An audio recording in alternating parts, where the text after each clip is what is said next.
sorry to say that the victim has been pronounced deceased at 13/1:59 hours today.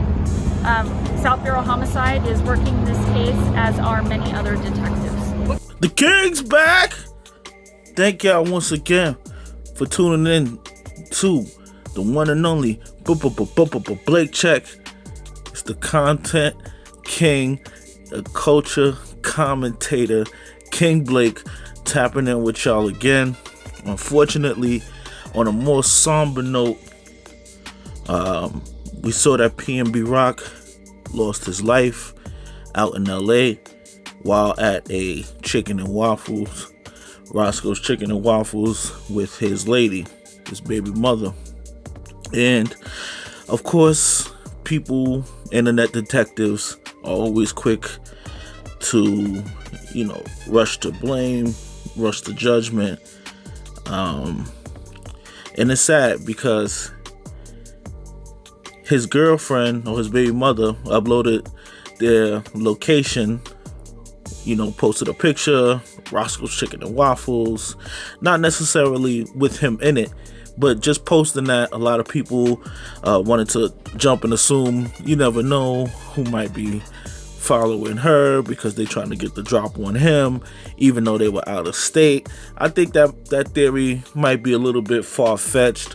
I also saw that she had just recently gotten her Instagram back because he wasn't even letting her have an Instagram,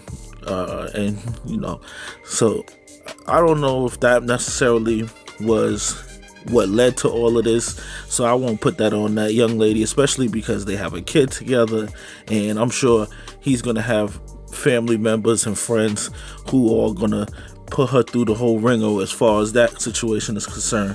But again, to say that whoever did this was necessarily following her, it might be a little bit of a jump, or maybe because she pinged the location, that also might have contributed too, for anybody who might have been searching that location and seeing, oh, all right, boom.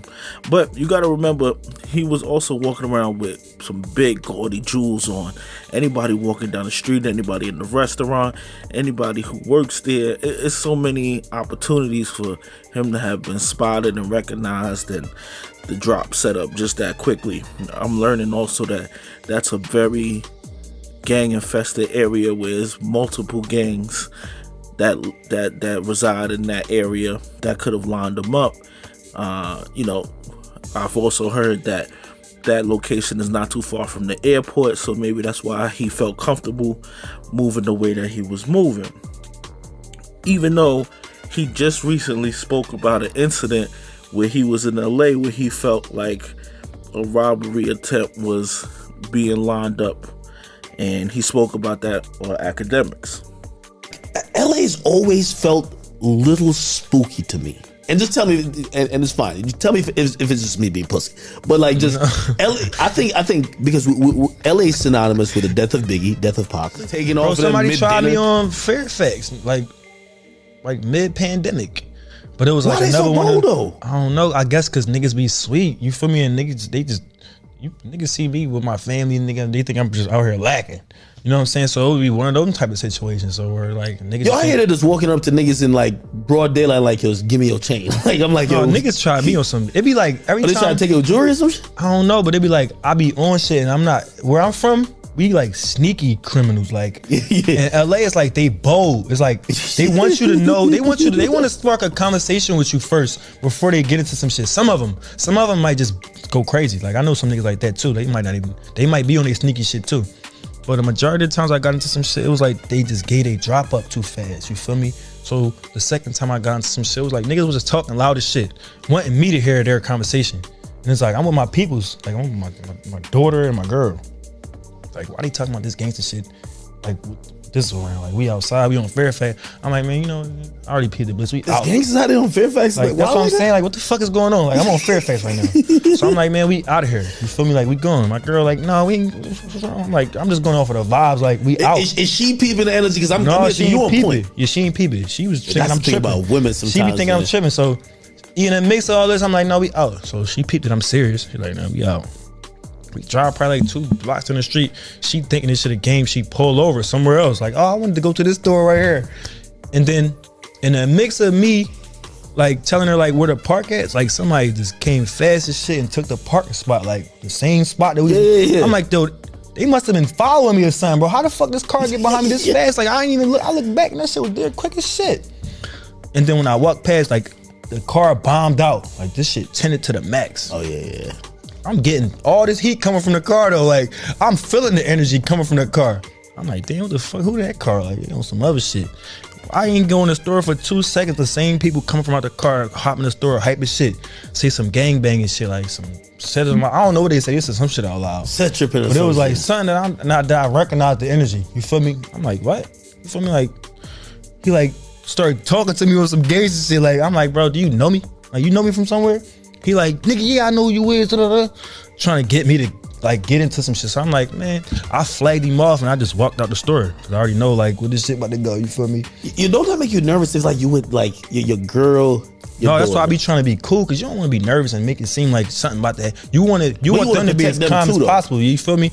You want your girl and your kids to be like making it seem like everything is cool. Ain't nothing about to happen to us. You feel me? Like we super good. So I just be cool. I just kept it cordial. I'm like, come on, man, we out. Niggas on some real shit. Yeah. You feel me? They got to the car, and while they get to the car, that's when I let niggas know like I'm not on that. You feel me? And I ain't gonna say what happened, but niggas know that I'm just not on that. Yeah. It's like, all right, he ain't one of them. You feel me? And it's tragic to see. Here we are. This feels like deja vu, right? Another entertainer who gets attacked, loses their life in LA. And, you know, we constantly seeing on the news stories about robberies being up and, you know, these are the things that are being reported out of LA. We lost Pop Smoke. We had the situation with Quando Rondo's friend just right before that a few weeks ago, and then just the other day Sauce Walker situation where he says he was attempted robbery was made on him. You know, then you go all the way back to the days of losing Biggie.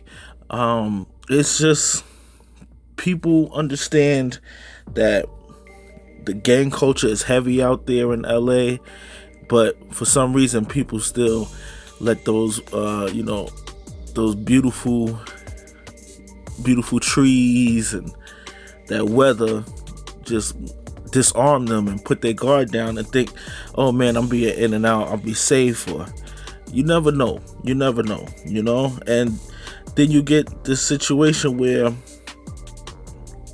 you have the entertainers, they're constantly flossing money and jewelry, and it's making them targets. So a lot of the audience is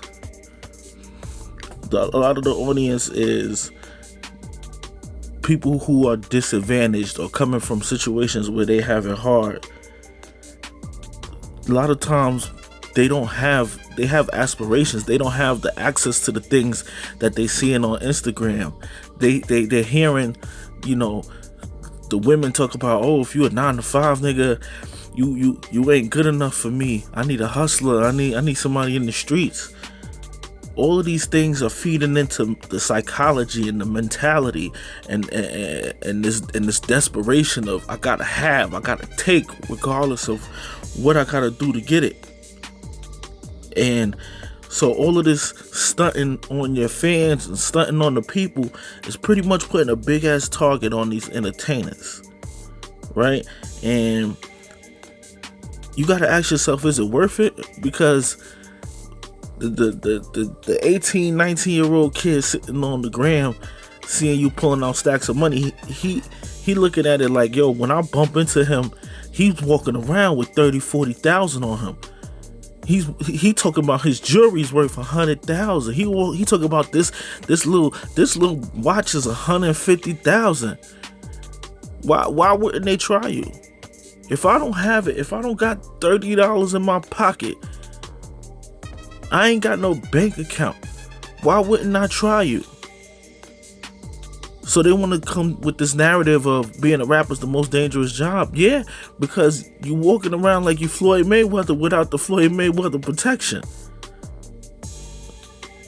And listen, man, this is a very unfortunate situation, but it don't matter how many Bentleys you got, how much stacks of bread you got. If you a father, especially a provider for your family, the one who's making a way for people, your friends, everybody, it's irresponsible that when somebody put that gun in your face, you don't get that jewelry up. Let's change that narrative, bro. It ain't about being hard. It ain't about being tough. There's a saying, anybody can get got, because it don't matter how tough you are, where you come from. When somebody got the drop on you, it's over. Give it up. Jewelry ain't worth your life. Your Bentley ain't worth shit when they have to power wash your blood off the ground. Right now, there's gruesome pictures and video floating around of this father laying on the floor in Roscoe's Chicken and Waffles fighting for his life. And I'm hearing after they shot him, they still took the jewelry.